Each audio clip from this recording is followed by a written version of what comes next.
Hello प्यारे बच्चों, एक बार फिर से मैं SL Verma SL chemistry point से आपका स्वागत करता हूं।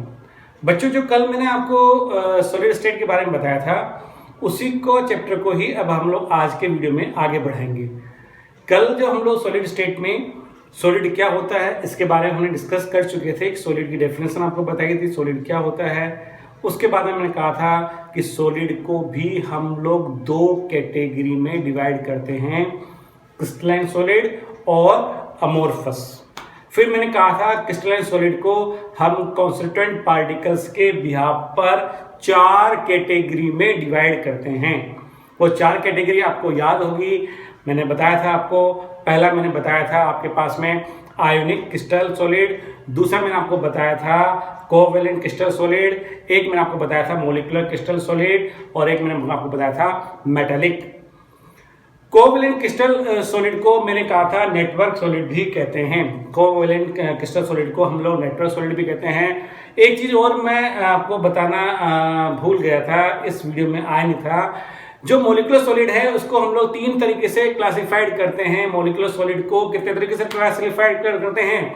तीन तरीके से। वो तीन तरीके कौन कौन से हैं? एक होता है पोलर मॉलिक्यूलर सॉलिड, दूसरा जो है वो है नॉन पोलर मॉलिक्यूलर सॉलिड और तीसरा जो है वो आपके पास में हाइड्रोजन बॉन्डेड मॉलिक्यूलर सॉलिड। यहां तक कल हमने बात कर ली थी। आज हम लोग अपने पास में एक नया, उसी को चैप्टर को आगे बढ़ाते हुए आज एक नया टॉपिक डिस्कस करेंगे, वो है स्पेस लेटिस। क्या बोला मैंने? स्पेस लेटिस को डिस्कस करेंगे। स्पेस लेटिस को आप क्रिस्टल लेटिस भी बोल सकते हो। स्पेस लेटिस है, क्रिस्टल लेटिस होता क्या है इसकी अगर आपसे बात करें, स्पेस लेटिस है क्रिस्टल लेटिस की बात करें तो थ्री डायमेंशनल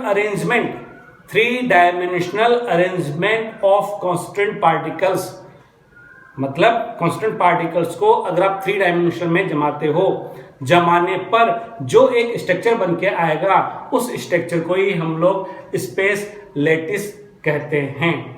स्पेस लेटिस समझ में आ गया होगा आपको कि अगर थ्री डायमेंशनल अरेंजमेंट है आपके पास में कांस्टेंट पार्टिकल्स को, तो उसे हम लोग स्पेस लेटिस कहते हैं। बनाने का तरीका बिल्कुल सिंपल सा है। अगर हम लोग ऐसे तीन लाइनें खींचेंगे, उन तीन लाइनों को आप तीन बार ऐसे, बिल्कुल मैं शॉर्ट तरीके से बता रहा हूं, तीन लाइनों को ऐसे तीन बार ऐसे ऐसे ऐसे अगर आप काटते हैं तो काट कर इनको यूं मिलाते हैं, ऐसे मिला दीजिएगा, इसको इससे, इसको इससे, इसको इससे, यूं मिलाने के बाद में जो आपके पास में स्ट्रक्चर बन के आता है, ये जो स्ट्रक्चर बन रहा है इस स्ट्रक्चर को ही हम लोग स्पेस लेटिस कहते हैं। ये जो स्ट्रक्चर आपके बना हुआ है इस स्ट्रक्चर को ही हम लोग क्या बोल रहे हैं? स्पेस लेटिस बोल रहे हैं।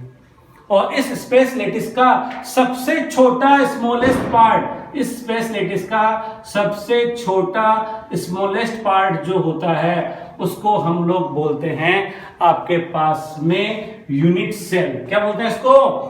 Unit cell. कोई पूछे यूनिट सेल क्या होता है, तो यूनिट सेल का मतलब यह होता है कि स्पेस लेटिस का सबसे छोटा स्मॉलेस्ट पार्ट को ही, जिसको थ्री डायमेंशन में अरेंज करने पर पूरा स्पेस लेटिस बनता है, उसको यूनिट सेल कहते हैं। उसको क्या बोलते हैं हम लोग? यूनिट सेल बोलते हैं। जैसे इसको अगर स्पेस लेटिस में से अगर कोई पार्ट में निकाल रहा हूं, निकाल कर अगर मैं यहां बना रहा हूं अलग से, तो इसको हम लोग यूनिट सेल कहते हैं। और जो मैंने ये बनाया है अभी, इसका अगर थ्री डायमेंशनल अरेंजमेंट करें तो हमारे पास में स्पेस लेटिस बन जाता है।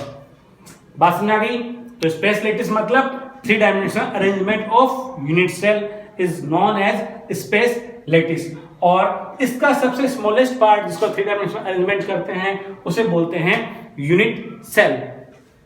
अब फिर इसको यूनिट सेल को भी इन्होंने दो तरीके से क्लासिफाइड किया है, एक तो प्रिमिटिव यूनिट सेल या सिंपल यूनिट सेल, और दूसरी जो इन्होंने यूनिट सेल बोली है वो सेंटर्ड यूनिट सेल बोली है।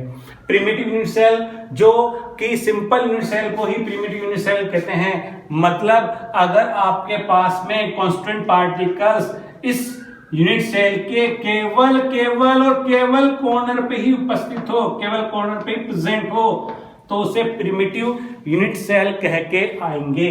तो ये जो यूनिट सेल में बनाई है इसमें कांस्टेंट पार्टिकल्स केवल इन कॉर्नर पे ही प्रेजेंट है, इसलिए इसे हम लोग प्रिमिटिव यूनिट सेल कहते हैं।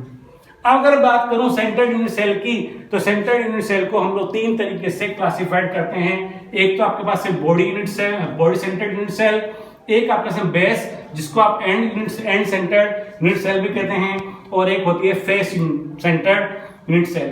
तीनों में डिफरेंस क्या है? सिंपल समझ में आ गया होगा आपको। सिंपल का मतलब जो आपके पास में यूनिट सेल के, जो आपका बॉडी मतलब यूनिट सेल के कॉर्नर पे ही अगर कांस्टेंट पार्टिकल्स है तो सिंपल, और अगर ईच फेस के सेंटर पे भी, कॉर्नर के अलावा ईच फेस के सेंटर पे भी अगर आपके पास में कांस्टेंट पार्टिकल्स जुड़े हुए हैं तो उसे हम लोग बोलते हैं कि ये आपके पास से फेस सेंटर्ड है। कौन सी है ये? Face centred. और अगर आपके पास में कांस्टेंट पार्टिकल्स, अगर आपके पास में कांस्टेंट पार्टिकल्स यूनिट सेल के कॉर्नर के अलावा, यूनिट सेल के कॉर्नर के अलावा किन्हीं भी दो पैरेलल फेस पे, किन्हीं भी दो पैरेलल फेस के सेंटर पे प्रेजेंट हो तो उसे हम लोग बोल के आएंगे कि ये आपके पास में है बेस सेंटर्ड या एंड सेंटर्ड यूनिट सेल।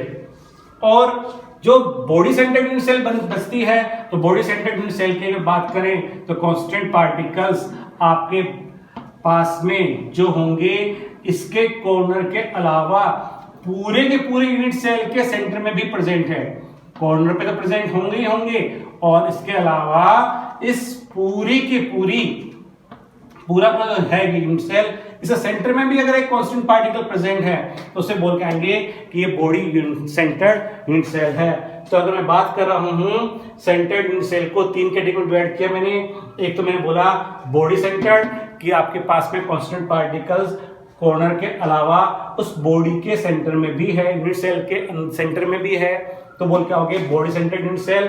और अगर कांस्टेंट पार्टिकल्स आपके पास में, कांस्टेंट पार्टिकल्स आपके पास में कॉर्नर के अलावा ईच फेसेस पे भी है तो उसे बोलेंगे बेस या फेस सेंटर्ड। और अगर आपके पास में कांस्टेंट पार्टिकल्स जो है वो कॉर्नर के अलावा दो पैरेलल फेसेस, कोई से दो पैरेलल फेसेस के सेंटर पे है तो उसे बोल के आएंगे हम लोग फेस सेंटर्ड यूनिट सेल। इसके अलावा ये मैंने आपको यूनिट सेल के बारे में बताया। अब हम लोग जो डिस्कस करेंगे वो डिस्कस करेंगे parameters of unit cell. Unit cell के पैरामीटर्स क्या होते हैं, कितने कैसे होते हैं, उनको हम लोग डिस्कस अपनी आने वाली क्लास में करेंगे। तब तक के लिए गुड बाय, हैव फन।